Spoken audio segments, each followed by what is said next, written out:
Welcome to the Manifestation and Money podcast, Lisa.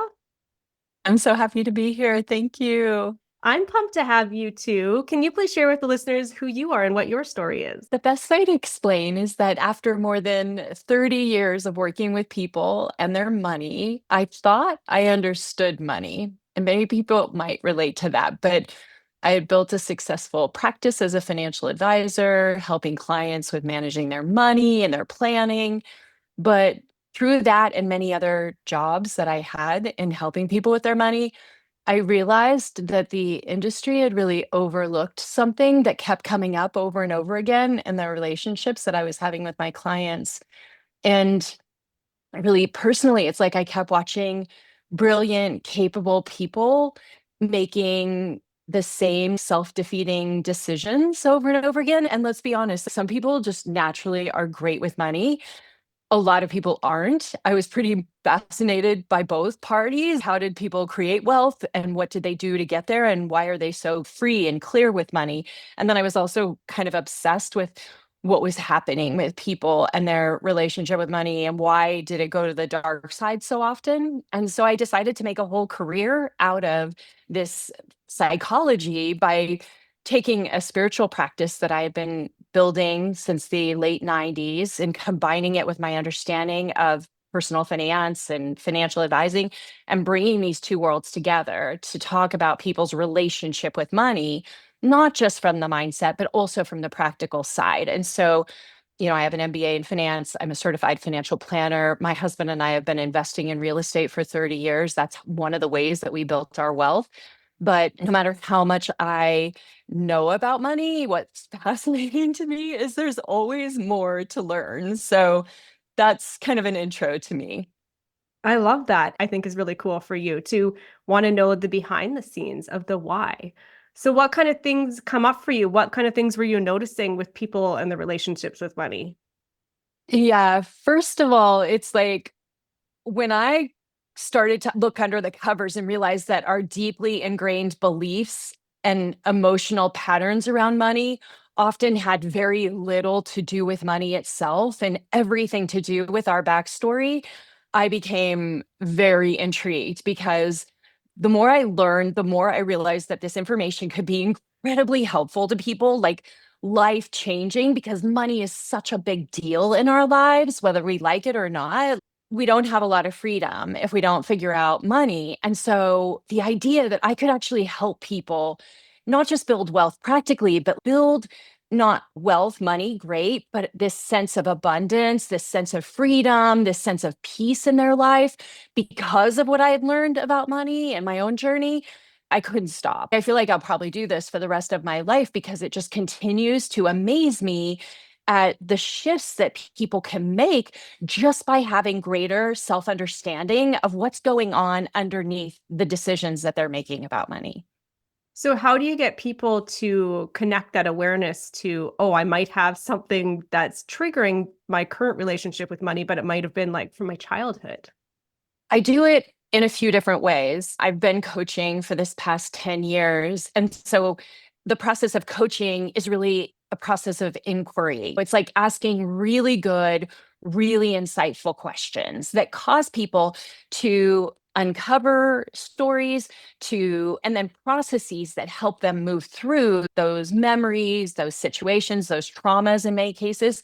So all along, I was trying to build a body of work that would help people not need me, quite frankly. And that's where the books came in. So in 2020, my first book, The Mindful Millionaire, came out, and that has been sold worldwide, published in India. We've sold more than 20,000 books. It's considered a perennial seller because it helps people do their own work by going through a process of understanding their money story. And then more recently, I wrote this book called The Money Catalyst. That's a fictional parable that I took my 58 years on the planet and learning about money and tried to write a super simple parable that people could relate to the characters and then get their own realizations through the journaling questions that go with the book. I also want to say to everybody is that I am financially set for the rest of my life. And money is not important to me in the same way that it was because I do really embody this idea of I have enough. And in that realization of having enough, I just asked myself, what could I do that would cost people the least amount of money? Because not a lot of people I serve haven't figured it out yet.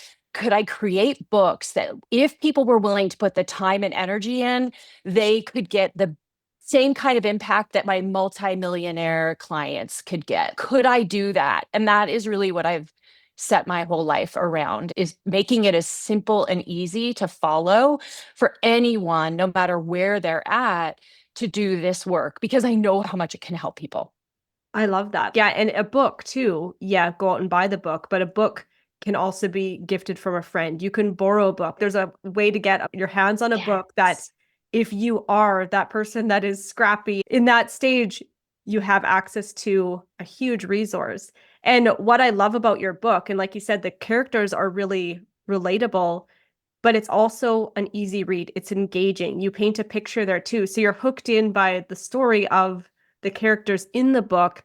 You're not just trying to read a money textbook on, okay, here's what you have to do with your money, right? You're absorbed into the story. And for me, I can see those people in my real life. Like I know each of those characters in my real life. And I'm like, okay, that is why this person is like that.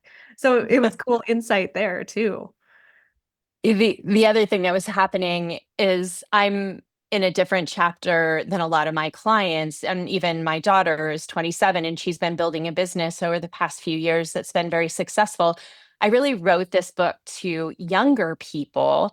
But what's funny is a lot of the people in my community are in their 50s and 60s, and they're reading it and they're not just helping themselves, but they're thinking about how like they could be a better parent, how they could instill better beliefs in, or help even their parents in some cases. Like it's very, money is very relational. And when we can figure out how money works and how it affects the people around us, I think we become better daughters, better parents, better lovers. Like all of that is being explored in the book because I see how that affects just about every aspect of our life and our ability to live abundantly.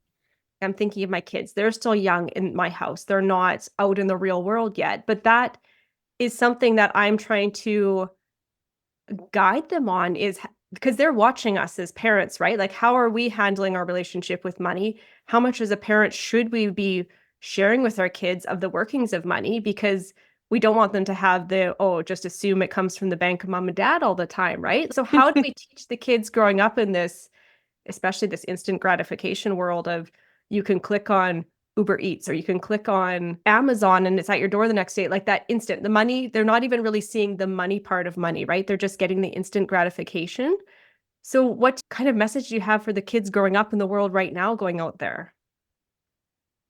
Want to say that I have a very clear strategy of parenting and money because I'm so proud of how my kids turned out. If I was concerned that my strategy didn't work, I would not share about any of this. But I can honestly say my children are very different. One's 20, one's 27, but they have the healthiest relationships with money that I could ever ask for. And so, a few tips of how I think that came to be would be answering your first question, which was like, how do you do this thing? How do you deal with the communication of it? And I will say we were far more open about money than most people are. We would talk about the struggles, we would talk about the upsets, we would talk about the wins, we would talk about why we were making choices that we were with, like putting money in different investments or putting money in,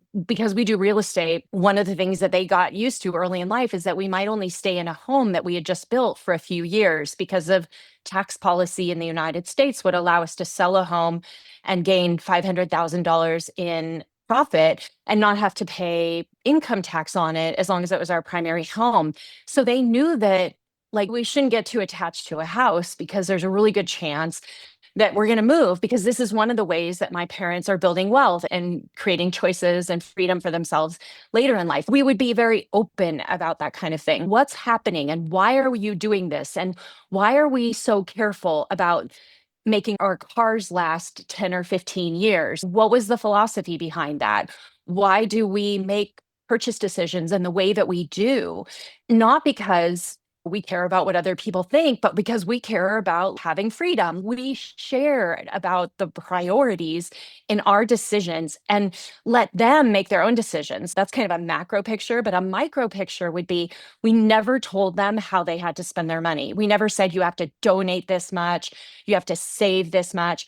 Some of the best lessons my kids have gotten have been spending all their money and then coming to us and saying, hey, can I have more? And it's like, well, where did the money go? It's like, well, I took everyone to 7-Eleven and I bought all my friends drinks. And it's like, well, okay, if you choose to do that, that's fine, but that's not my choice. That's your choice. So you're going to have to save up money for that thing that you want to buy because you've got to learn where it comes from and how it goes out. And if you like those decisions you're making.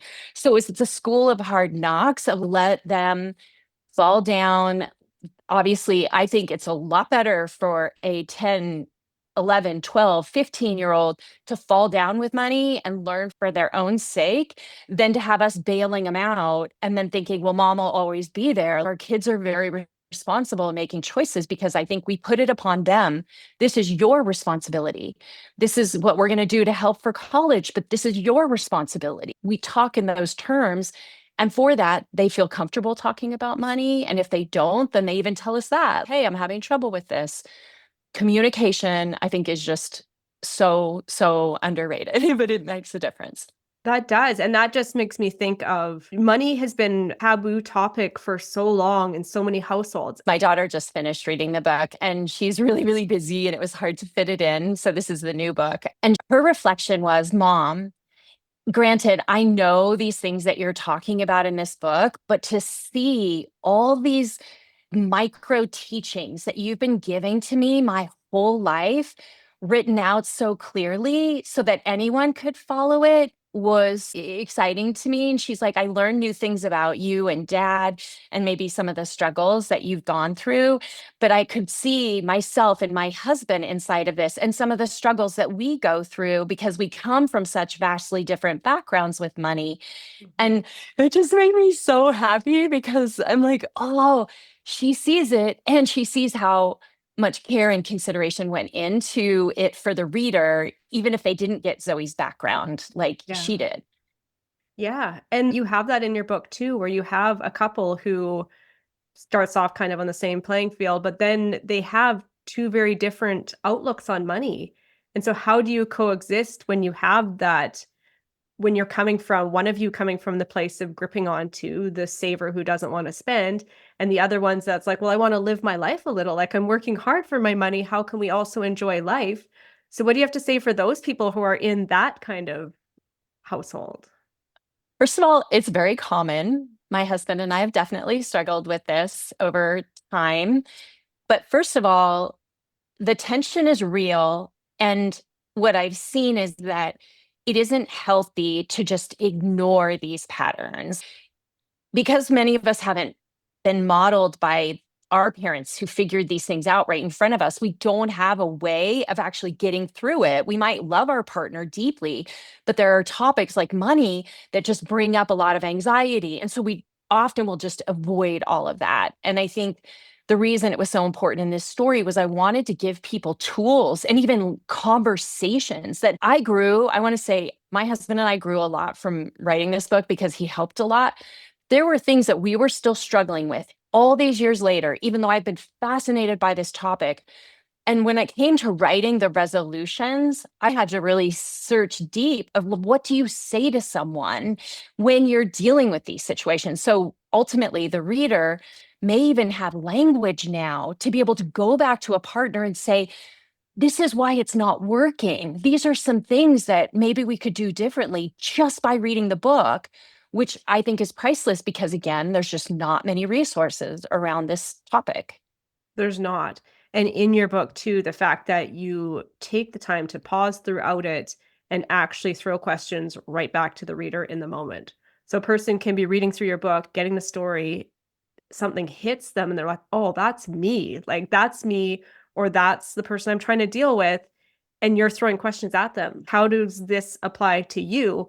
And right there, they can grab their journal and start digging into their own internal money stuff, can't they?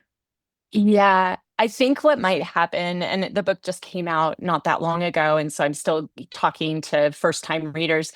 People, it is a page turner. And so what I'm seeing is people might read the book one time through just to get a sense of what's the story, what happens to the characters. And then they go back and they're like, okay, the second time through, I'm going to take the time. I'm not going to rush through this. I'm going to read the passages, they're short scenes, and then I'm going to start to answer the questions. And I promise you that if you were to invest that time, you would be blown away because two things: the story presents an opportunity. It's like going to a movie and afterwards you go and talk about seeing the movie with somebody. You get so much more out of it.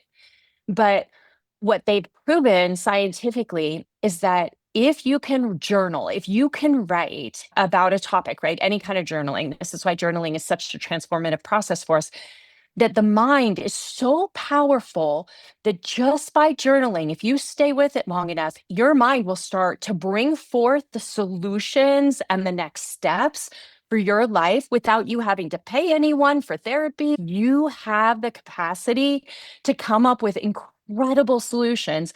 And they've proven this actually works with, it's one of the most transformative tools we have available to us as humans to journal. But unfortunately, people just get busy, they forget. But that's why, thank you for just even letting me say that, because it is really important. Maybe because it's so simple, we don't put weight into it and just kind of dismiss it. Because sometimes the easy things are like, ah, no big deal. I'd rather go pay somebody $100 to go sit with them and have them tell me what to do. And they might tell them to go home and journal, and then they might do it, right? But right there, right now, Yeah. this is your permission slip that you can go journal out your problems and start figuring them out on your own. Well, I mean, you and I were investors, right? And I'm sure a lot of your clients or the listeners are wanting more money. They want to manifest more money. I promise every single person who listens to this, if you were to go through this process and you're looking for new opportunities in your life, new investment things, new stretches that you haven't expanded into yet, like money mindset work, it is inevitable that you will see an opportunity that you did not recognize before just by doing this work. That's why I'm a multimillionaire. That's why I have so much in the way of freedom and choice, is because I've spent the past 25 years focused on the mind first and what's happening inside within first, and then the practical second. Yeah. Yeah. And you touched on the word manifestation in there. I want you just to touch on how your book challenges the new age manifestation narratives. So both of my books call out this idea of like law of attraction. If you think it, you become it. If you have positive thoughts, then everything's going to go in that positive direction. I don't really teach that way because the wealth that I've built has come very practically. And so I want to remind people that if you have received a lot of information of it being just all mindset, then you're only dipping into a portion of the process to build wealth.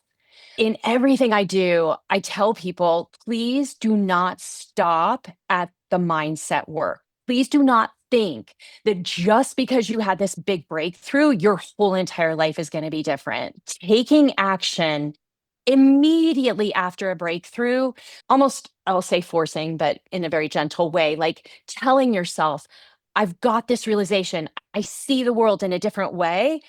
Now, what am I going to do about it? How am I going to ground this in practical reality and take steps so that this does not get missed? Because breakthroughs, when you're a seeker of knowledge, they might come all the time. And if we're not following through on it, I've met plenty of people that do all the spiritual work and they have nothing or very little to show for it. And that's on you, because it doesn't have to be that way as long as you pursue and keep taking the steps. And so, even back to the book, the beginning of the book is all mindset. It's all about what's going on underneath the covers, if you will. But as you start to come out of it, there are strategies. Like I had to drill it down to like 10 things, like 5 strategies of like, if you could just do 5 things if you want more money, for example, what would be the most important 5 things you could do? And if you wanted to save more money, what were the 5 most? And it took me like months to drill down. I had like 15, and then I had 10, and then I had 5, because I was like only the essential criteria. But I wanted people to remember, do not stop here. You got to keep going. Yeah, and do you think you narrowed it down so that people would feel like it was bite sized so they would actually do it? A list of 15, they might go, whew, that's a lot. Because realistically, you just have to get yourself into action. You just have to get yourself taking the steps towards the thing that you want, and then more steps will appear. But that don't tell them that at the beginning. Just start taking the steps towards what you want. Yeah, no overwhelm allowed. I wanted people to be able to do at least one, maybe of each of those that resonates. And then because we got to test it, we got to try it out. It's not going to work out the first time because these are things that are ways of being that change your life. Yeah, definitely. And what would you say is your biggest piece of advice for someone to go out and truly step into a life of financial abundance? Never, ever, ever allow the limited thoughts in your mind to drive the car. That's the thing that I see over and over is that the limiting thoughts become stronger than the what could be possible for me. And the difference between the people who really do change their life, who bring all kinds of, we'll just say, rewards into their life, they really do trust in the possibility far more than the fear of loss. That's great. I got goosebumps with that because it's so true. We are our own limiter or enabler. We are the person that is creating our life. We're steering our own ship, I guess is what I'm trying to say. So that is truly powerful. And can you share with the guests where they can reach out, catch your books, catch more of you, continue the conversation? Yeah, thank you. So, first thing is, I'm always happy to answer emails and I'm available for questions. So, lpeterson@wealthclinic.com. And you can find out more about the book, The Money Catalyst, at moneycatalystbook.com. We'll give them a secret passageway. And if you go, you can put your name in, email. If you enter 01 as the receipt number, that will get you into all the freebies of beginning of the book. You can do some meditations. Like you can try all of this out. It doesn't cost you anything. But my sense is once you start the beginning of the book, it will reveal if this is going to be something that could help you. Yeah, that's amazing. I will link all that in the show notes for the listeners. And thank you so much for joining me and having this conversation today. Thank you.